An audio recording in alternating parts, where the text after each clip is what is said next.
Hello friends, you are most welcome in our YouTube channel Math Guru 99. I hope that you will be okay. Okay, so let's start the chapter. Today I will teach you the soldiers chapter. It is a very interesting chapter and it's a very important chapter for the students who are the 12th class students. Okay, so let's start this chapter. In this chapter we will read about the soldier. Okay, इस कहानी में हम, इस कविता में हम soldier के बारे में पढ़ेंगे, एक सैनिक के बारे में पढ़ेंगे जो इंग्लैंड के है। ठीक है, जो इंग्लैंड के है और राइटर इसका है Rupert Brooke. Clear, Rupert Brooke इस चैप्टर के राइटर हैं और द सोल्जर है, इसमें उन्होंने क्या किया है, सोल्जर की जो मन की भावना है, ठीक है, मनोबल को बढ़ाने के लिए, ठीक है, मोटिवेट करने के लिए गजब के तरीक़ा से इस चैप्टर को बनाया है। और एक एक लाइन इसका जो है ना बहुत बढ़िया तरीक़ा से मैं एक्सप्लेनेशन कर रहा हूँ, ठीक है, एक्सप्लेन कर रहा हूँ, जो आप देखिए बहुत ज़्यादा ही आपको समझ में आएगा। और ये जो चैप्टर है, खासकर सोल्जर चैप्टर, ये एक तरह से सोनेट है। ठीक है, ये 14 लाइन की पंक्तियाँ वाली कविताएं होती है, उसको सोनेट कहा जाता है। ठीक है, ये पूछा जाता है कि सोनेट कितने लाइन की होती है, तो 14 लाइन की। ठीक है, 14 लाइन्स। ठीक है, 14 लाइन की जो कविताएं होती है वो सोनेट होता है। उसमें 2 लाइन होते हैं, एक होता है आपका ऑक्टेव और दूसरा होता है सेस्टेट। ऑक्टेव का मतलब 8 लाइन की 8 लाइन होता है। ऊपर का जो 8 लाइन होता है उसको ऑक्टेव कहा जाता है और नीचे का 6 लाइन जो है उसको सेस्टेट कहा जाता है। देख सकते हैं आप 1 2 3 4 5 6 7 8, यहाँ तो हो गया आपका ऑक्टेव।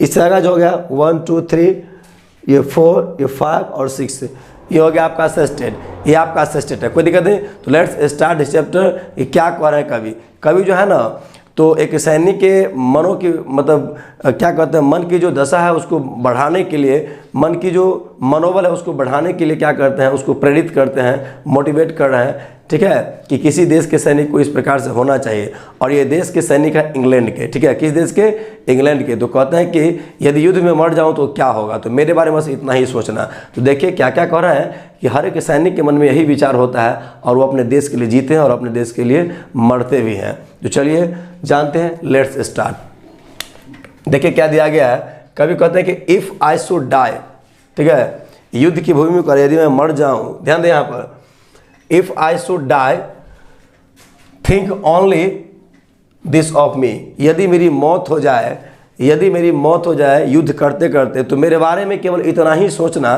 ध्यान दीजिए, करें यहाँ पर if I should die think only this of me, यदि मेरी मौत हो जाए तो मेरे बारे में केवल इतना ही सोचना, दैट कि there's some corner of a fortune field, there's some corner of a fortune field, यानी कि विदेशी क्षेत्र में एक कोना है। ठीक है, करें यहाँ पर दैट माने कि there's some corner of a fortune field का मतलब है विदेशी क्षेत्र, यानी कि विदेशी क्षेत्र में एक कोना है। कॉर्नर का मतलब होता है कोना, विदेशी क्षेत्र में एक कोना है। और that is for ever England, for ever मतलब होता है हमेशा के लिए, that is for ever England, जो हमेशा के लिए इंग्लैंड का हो जाएगा। यहाँ ध्यान दीजिए, कवि क्या कहते हैं यहाँ पर कि इफ़ आई शुड डाई, यदि मैं मर जाऊँ, थिंक ओनली दिस ऑफ मी, तो मेरे बारे में केवल इतना ही सोचे कि दैट कि there some corner of a fortune field, जब मैं मर जाऊं तो मेरे मरने के बाद जहां मेरा शरीर होगा, ठीक है, जहां मेरा शरीर होगा, जहां मेरा शरीर को दफन किया जाएगा, जिस मिट्टी में उसको दफनाया जाएगा, उतना दूर का जगह जो होगा, उतने जो जगह लेगा जहां पर शरीर उसको दफन किया जाएगा, वह जगह हमेशा हमेशा के लिए इंग्लैंड का हो जाएगा। देखते हैं, that is for ever England, कोई दिक्कत नहीं, that is for ever England. कहते हैं वो शरीर जो है वो हमेशा इंग्लैंड का था, इसलिए कहते हैं कि जहाँ पर वो गिरेगा, जहाँ पर उसको दफन किया जाएगा, वो हमेशा के लिए इंग्लैंड का हो जाएगा। कोई दिक्कत नहीं, फॉर एवर का मतलब होता है हमेशा के लिए, इंग्लैंड तो एक देश है। क्लियर, तो समझ में आ गया। तो कभी क्या कहता है कि यदि मेरी मौत हो जाए तो मेरे मरने के बाद मेरे शरीर को जहाँ दफन किया जाएगा, जहाँ मेरा शरीर होगा, जिस जगह पर गिरेगा, वह जगह हमेशा के लिए क्या हो जाएगा, इंग्लैंड का हो जाएगा। फॉर एवर, हमेशा हमेशा के लिए हो जाएगा।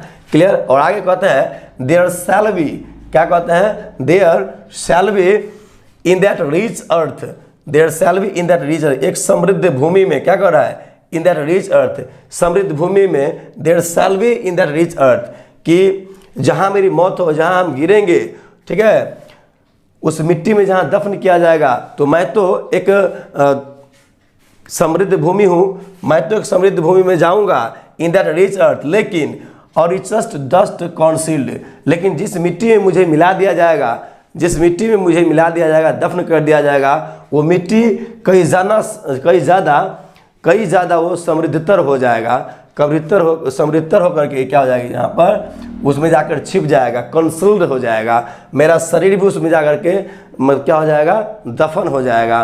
ठीक है, तो एक कंसील्ड हो जाएगा। समझ में आ गया? ध्यान दें यहाँ पर, there shall be in that rich earth richer dust concealed, यानी कह रहा है कि यहाँ पर कि जब मेरी मौत हो जाएगा तो मैं तो समृद्धतर हूँ, जिस देश से मेरी मौत हो समृद्धतर हूँ, लेकिन जिस भूमि में मुझे दफन कर दिया जाएगा वो भूमि और भी समृद्धतर हो जाएगा।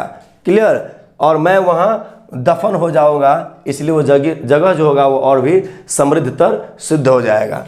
और कहते हैं कि और डस्ट, ठीक, ध्यान दें यहाँ पर, मरने के बाद कभी कहते हैं कि और डस्ट, यहाँ ध्यान दे, और डस्ट हुम, एक धूल, ध्यान दे, एक डस्ट और डस्ट एक धूल, हुम जिसे, और डस्ट एक धूल का मतलब यहाँ पर कभी कहता है मेरा जो शरीर है, जिस मिट्टी के कण से मेरा शरीर का निर्माण हुआ वो इंग्लैंड का, एक कहता है यहाँ पर और डस्ट हुम, एक शरीर जिसे इंग्लैंड बॉर्न, ध्यान दे रहे हैं जी, यहाँ पर ए डस्ट हुम जिसे होता है ए डस्ट हुम इंग्लैंड बॉर माने जन्म दिया, एक शरीर, ठीक है, ये वो शरीर है जिसे इंग्लैंड ने जन्म दिया, सेप्ड मतलब आकार दिया, मेड अवेयर यानी कि शरीर को जागरूक किया।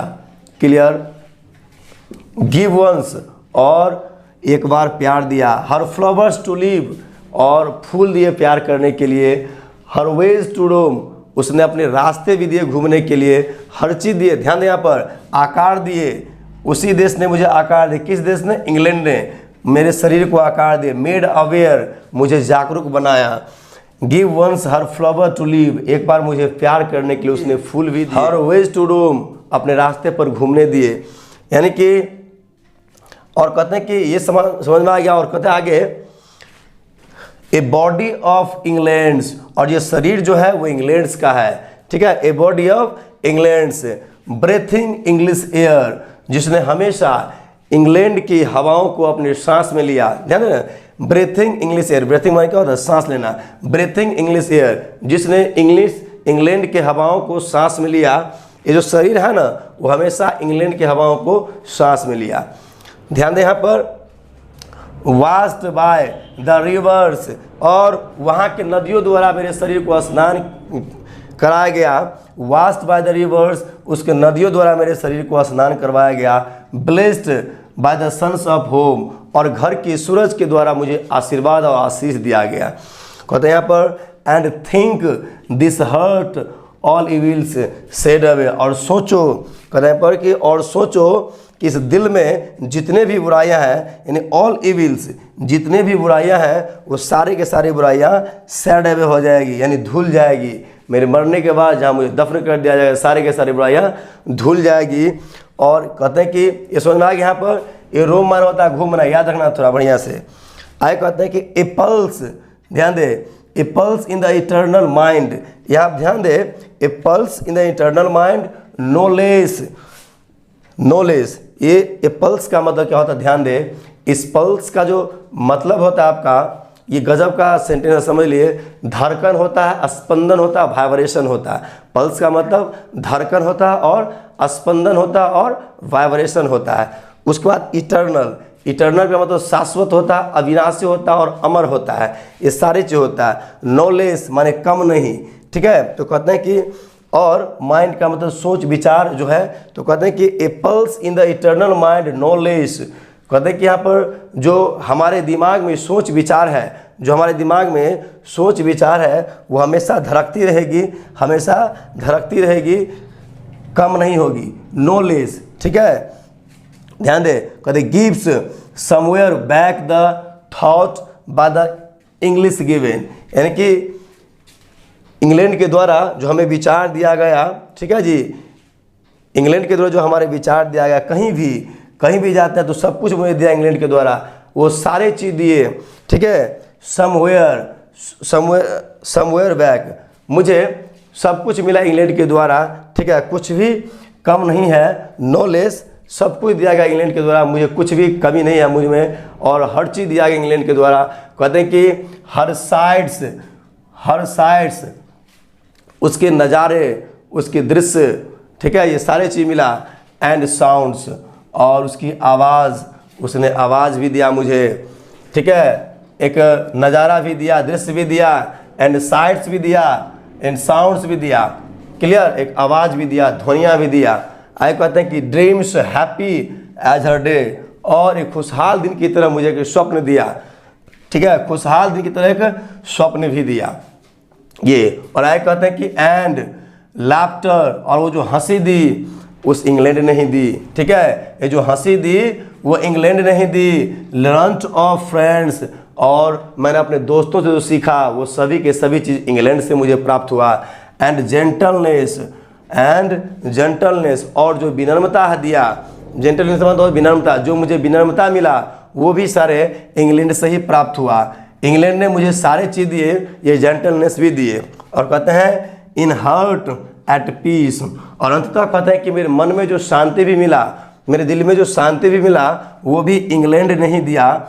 अंडर एन इंग्लिश हेवन, और कहते हैं कि मेरी मरने के बाद जो मुझे शांति मिलेगा, मुझे स्वर्ग मिलेगा, वो स्वर्ग भी होगा आपका इंग्लैंड का। ये इंग्लैंड का ही स्वर्ग होगा, कोई दूसरा स्वर्ग नहीं होगा। यानी कि कवि जो है एक सेना का मनोबल बढ़ाने के लिए, सेना को मोटिवेट करने के लिए गजब से सेंटेंस को ये क्या करते हैं, डेकोरेट करते हैं। तो बेस्ट है, यहाँ पर सारी चीज़ देख ले, इंग्लैंड ने इसको सब कुछ दिया, ठीक है, इसको मतलब दृश्य भी दिया, साउंड्स भी दिए, इंग्लैंड नहीं दिए, और स्वप्न भी दिए एक अच्छे दिन की तरह, ठीक है, हंसी भी दिए, दोस्त लर्न ऑफ फ्रेंड्स, दोस्तों सीखने के लिए दिए, सारे के सारे इंग्लैंड दिए।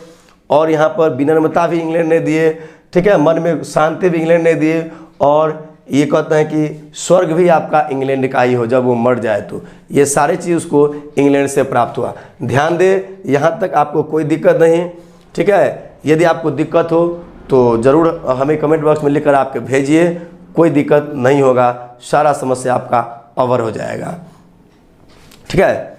तो हमें लगता है कि आपको कोई दिक्कत यहाँ तक नहीं होगा, ठीक। तो एक बार आप इसका स्क्रीनशॉट ले लीजिए, आप लोगों के लिए बेहतर होगा।